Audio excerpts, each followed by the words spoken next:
Y en Avances Médicos, aquí en A Tu Salud, la revista, nos acompañan María Gabriela Rojas, biólogo celular y gerente de estudios moleculares del laboratorio de ADN Biosec, y María Costa Loyo, antropólogo y directora del laboratorio de ADN Biosec.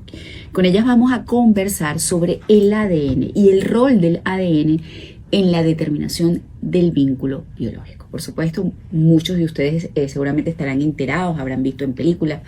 Bueno, vamos a ver si el ADN coincide, son familia, no son familia, pero vamos a conocer de la mano de nuestras invitadas del día de hoy exactamente cómo funciona todo esto del ADN.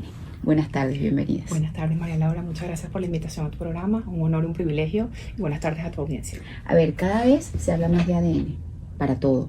Para hablar de nutrigenómica, para hablar si eres candidato o no a un determinado tratamiento, para hacer inclusive o prescribir tratamientos más específicos, más personalizados para un paciente. Y cuando se comienza a hablar de ADN era para saber si alguien estaba involucrado en un crimen o no, o si fulanito Julio Iglesias era papá o no de una determinada persona, en fin. El ADN, ¿qué tan fácil es ahora? Porque antes era algo muy costoso, no todo el mundo lo hacía. Ahora es como que se ha masificado un poquitico más el tema. Sigue siendo algo muy específico, pero ahora está como más al alcance de todos. Sí, cómo no. Sobre todo porque la tecnología ha avanzado mucho. Las pruebas de ADN ahora se hacen a partir de muestras mínimas, muestras muy pequeñas. Y sobre lo que tú conversabas es muy cierto, el ADN ahorita parece usarse para muchas cosas, ¿no? La primera distinción que debemos hacer es que el ADN podemos utilizarlo para diagnóstico de enfermedades o para el área de identificación humana o genética forense, sí. Que ahí es donde entra el establecimiento de vínculos biológicos.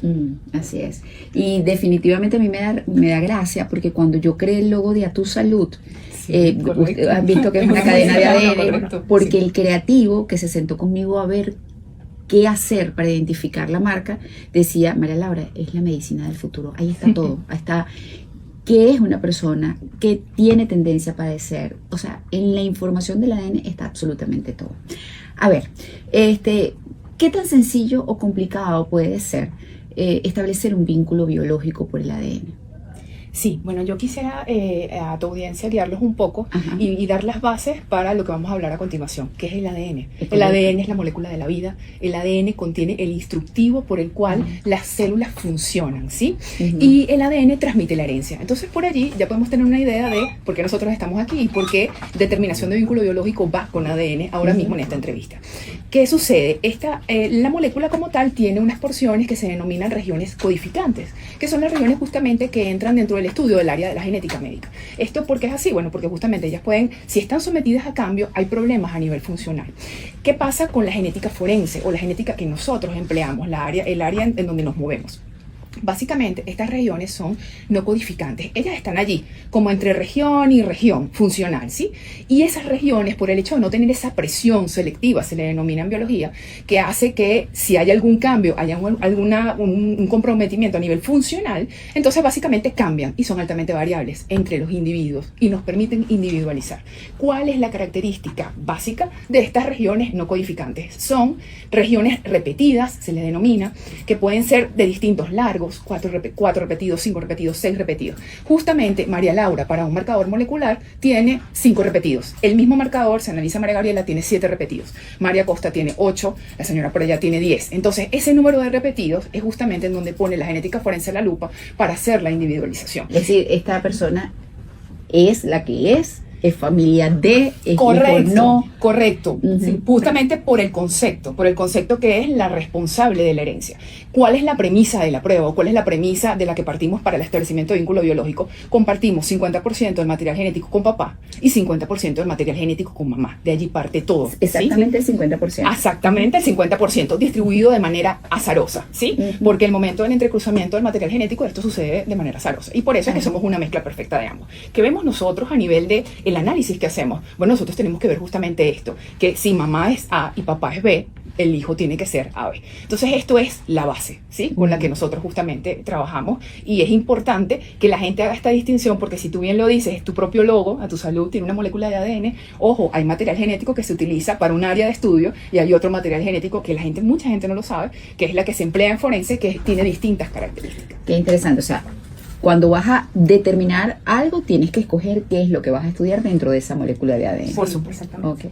Ahora, ¿qué tanto deben coincidir? Porque yo veo en los resultados 95%, 97%, 98%. A ver. Una prueba de filiación biológica, para que sea aceptada, por lo menos a nivel de la comunidad científica, debe tener una valoración estadística de al menos el 99,19%. Menos de eso no se considera como una prueba confiable, sino es determinante, no es concluyente. Y por experiencia de ustedes, o sea, cuando en la mayoría de los casos, cuando en realidad se trata de un hijo, de una hija, o este fue el asesino, es 99.9%. Sí, aún más, o sea, los valores llegan a ser muy altos, porque en el caso de criminalística, por ejemplo, que es un mundo que llama muchísimo la atención, aquí hacemos match completo, no es como cuando hacemos un vínculo biológico que, como explicaba, es mamá, papá, claro, aquí tiene que ser una coincidencia absoluta, el perfil genético debe ser idéntico. Entonces, bueno, como bien establecidas al principio, de alguna manera, ese perfil genético es único en cada uno, esa combinación. Entonces, en esos casos sí debe ser un match completo. Para que lo entienda la gente, da lo mismo si esa prueba la obtienes de un cabello, de la saliva, de la piel. Por supuesto. Esta es una pregunta reincidente, María Laura, en nuestra comunidad y en nuestros usuarios. Incluso las personas llegan al laboratorio y preguntan, ¿el perfil genético? ¿Y si me tomo hisopado va a salir diferente? No. El perfil genético, hay dos cosas importantes, dos premisas. El perfil genético no cambia a lo largo de la vida, al menos la región que nosotros analizamos desde el punto de vista de genética forense. Con lo cual, yo puedo analizar a un individuo estando en gestación, es decir, siendo un feto, como puedo analizar la osamenta que está enterrada, ¿sí? Y tengo el mismo perfil. Y la segunda premisa es que es el mismo perfil genético para todas las células nucleadas de nuestro cuerpo. ¿Qué quiere decir? Células epiteliales, hisopados vaginal, anal, semen, saliva, sangre, todas van a tener exactamente el mismo perfil genético, es indistinto. Es decir, que tú puedes robar el perfil genético de una persona facilito para comprobar qué es o no es, etcétera. Sí, bueno, realmente parece mentira, pero hay como una muestra común que la gente utiliza, que es los cabellos, ¿no? Hay como mucha, y si tomo unos cabellos, pero hay una particularidad en cuanto al cabello y el perfil genético. El cabello tiene que tener bulbo, porque si es caído, hay una distinción. Si es caído, tienes que jalarse la exacto, y allí hay un problema, porque la gente se entera de que se lo halaste. Evidentemente. A ver, tenemos 3-4 minutos para terminar con esta entrevista. ¿Qué nos ha dicho que sea importante precisamente sobre la utilidad de este tipo de pruebas, de este tipo de avances científicos, no solamente para determinar el vínculo biológico, sino para todas esas cosas que venimos hablando, que creo que la conversación siempre en las pausas son mejores que en el programa? A ver. Sí, bueno, primero, desmitificar algunas cosas. La prueba de ADN en los actuales momentos, como veníamos conversando, es una prueba bastante accesible. A pesar de que es una prueba que lleva mucho estudio detrás, mucha ciencia detrás, y se requiere de personal muy especializado para poderlas realizar, son pruebas que en este momento a nivel económico son bastante, accesibles. La gente tiene la idea de que una prueba de ADN es muy costosa y que todo se envía fuera. Pero por ejemplo, para demostrar los lazos biológicos, la paternidad o maternidad, es muy accesible. Exactamente. Y que las pruebas las hacemos nosotros acá mismo. Estas pruebas, generalmente la gente nos pregunta dónde las envían.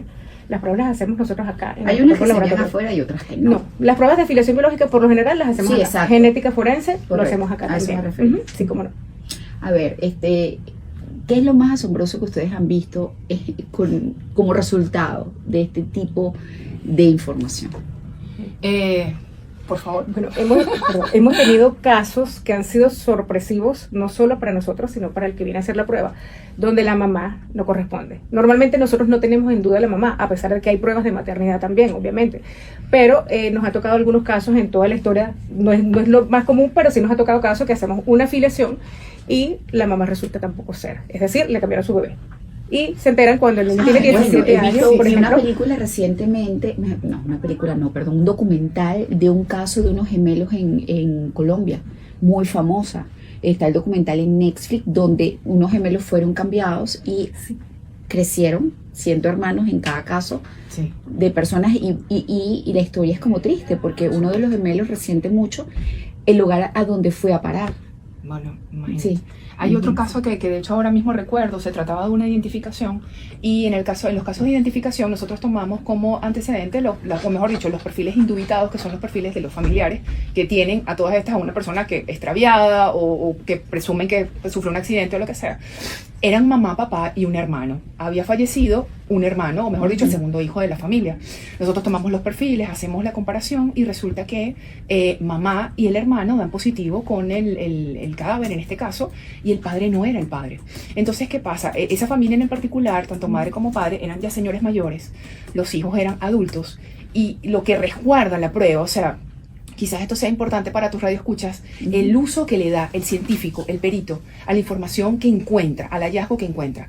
Decirlo o no decirlo, aquí hay un componente ético muy, muy, muy importante y de mucho peso. Nosotros partimos desde, se responde la pregunta, se responde lo que nos han solicitado, es decir, ¿la identificación fue positiva o no? Sí lo fue, pero nosotros no podemos decir a una familia que ya vivió un duelo, que básicamente estuvo bajo el resguardo de un padre que no era el padre. ¿Sí? Entonces son muchos los componentes que pueden haber, son muchas las aristas que pueden haber en pero este tipo de prueba. Pero si te contratan para decir la verdad, tienes que decir la verdad. Bueno, pero la verdad es de acuerdo a la pregunta, y la pregunta era la identificación, ¿lo ves? No, sí, no estaban preguntando si ellos estaban relacionados o no. Nosotros teníamos como antecedente, sí, ellos lo aseguraron, estaban relacionados. Es decir, ese era mamá, ese era papá y ese era su hijo. Pero nosotros tenemos un hallazgo a nivel de laboratorio que indicaba que no. Pero se podía dar la identificación, ¿sí me explico? Entonces la identificación se da y ellos pueden vivir el duelo, pero nunca se enteraron de que ese no era el padre. Wow, okay.